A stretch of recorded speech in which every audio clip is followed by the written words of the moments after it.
Society's come a long way over the millennia. Yes, no longer do we have to use stones as toilet paper or drink blood to cure diseases. But in ancient times, that's exactly what people did. So next time you're lamenting all the terrible things going on in the world, just remember, it could be so much worse. Indeed, these bizarre ancient customs will make you so grateful to be alive in the 21st century. 19. Animal droppings were used for medical treatments. Modern medicine has come a very, very long way since ancient Egypt. After all, chances are your doctor won't be prescribing you a mixture of donkey and gazelle dung for whatever ails you. Back in ancient times, though, animal feces were a go-to remedy thanks to their supposed healing properties. But while antibiotic substances have since been discovered in some types of dung, that doesn't make the use of feces in medication any more hygienic. 18. Doctors drilled holes in people's heads as a form of treatment. Picture it. You walk into your doctor's office complaining of a headache. Nodding, he reaches into a drawer before pulling out his Bosch multi-tool and drilling straight into your cranium. Well, that's exactly what happened in ancient times, albeit minus the power tools. Yes, trepanation, or a hole in the head, was used as a cure for all manners of ailments and disease, both physical and mental. 17. Fathers had the legal right to kill their daughter's lover. The overprotective father stereotype may be slowly going the way of the dodo, but it had to have come from somewhere. One possible origin is the Roman law that allowed dads to do away with their daughters' lovers if they were committing adultery. The law actually went a little further, in fact, allowing fathers to also kill their daughter. We can't imagine many exercising that right today. 16. Fathers had the right to sell their children into slavery. In fact, it turns out that in ancient Roman times, the patriarch had basically all the rights. And we mean all the rights. For instance, fathers could sell their children into slavery if they liked, a move heralded by Romulus that actually triggered the entire Roman slave state.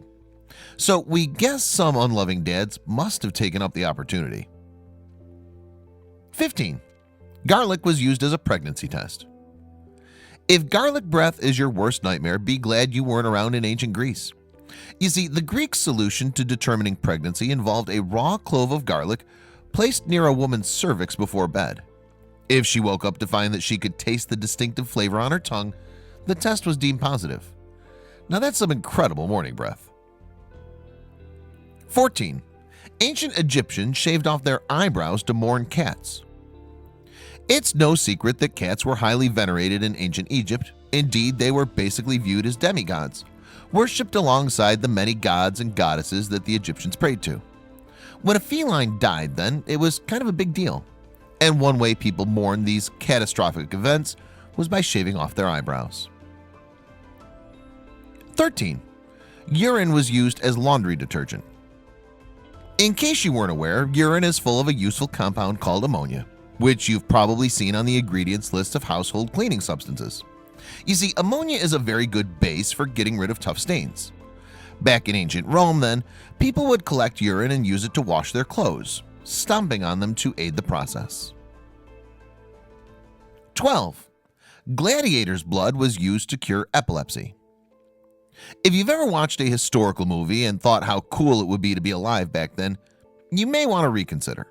After all, if you had any kind of debilitating illness, chances are medicine wasn't going to make it any better, particularly when that medicine included gladiators' blood, which people drank to cure epilepsy. Grim, eh? 11.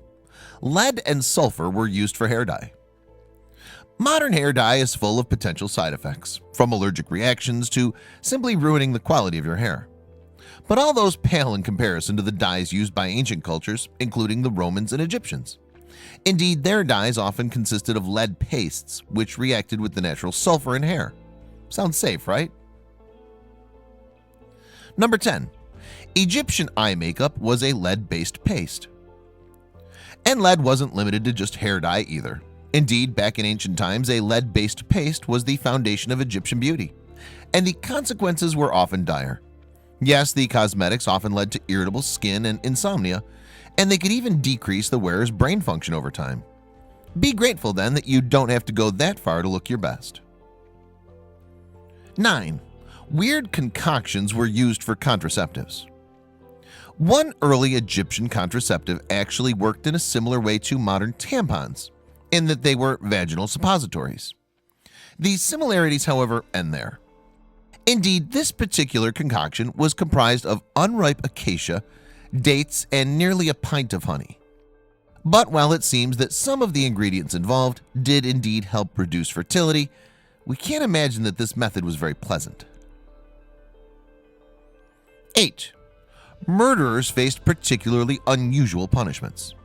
Specifically, the Roman punishment for parricide, the murder of a parent or close relative, was about as bizarre as the death penalty can be. First, the guilty party was forced into a leather sack along with a selection of live animals, often just snakes, but sometimes other creatures, including dogs and monkeys too. The bag was then sewn shut before being thrown into water. 7. Ancient Greek doctors tasted bodily fluids. Hippocrates may have been one of the pioneers of medicine, but his methods seem completely foreign in today's society. For instance, the Greek doctor would often taste his patient's earwax, pus, and urine in order to diagnose them. We're guessing that your doctor probably wouldn't do the same, even if you ask nicely. Number 6. Stones were used instead of toilet paper. Next time you're using a public restroom and have to put up with single-ply toilet paper, just be grateful that you weren't around in ancient Greece. After all, the Greeks had a saying, 3 stones are enough to wipe, a phrase that would inspire fear in even the hardest of rear ends. Stones actually refers more specifically to small ceramic pebbles, but we can't imagine that being any more comfortable. Number 5. Athletes sold their sweat. This is definitely one of the more bizarre customs held in ancient times, but we bet that more than a few of you would like to earn some extra bucks from an intense workout.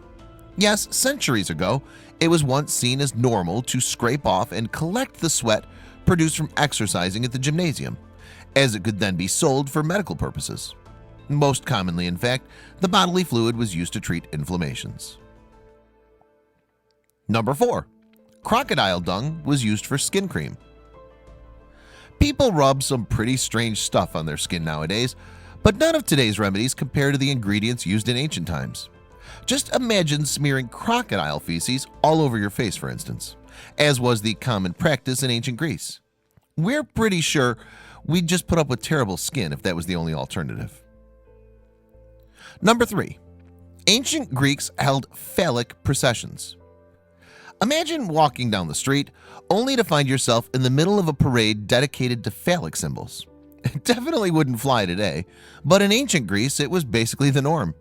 The processions also involved people chanting curse words and shouting abuse at each other, because if it's already weird, why not go one step further? Number 2. Ancient Romans ate alongside and fed their dead. Nowadays, when a loved one passes away, a graveside visit to leave flowers is pretty much the extent of any interaction. But not so in ancient times, when people would regularly dine at gravesides and even send food down to the dead via pipes. Just imagine all that food going moldy underground, as if a rotting corpse wasn't grim enough already. Number 1. Public toilets were a place to socialize. Bars, parks, local events, all normal places to socialize and meet people. But public restrooms? Yeah, try uttering a word in a public bathroom and you'll be cast out as some kind of social pariah. Back in the days of the Roman Empire, though, public latrines were one of the most popular places to chat, hang out, and even conduct business.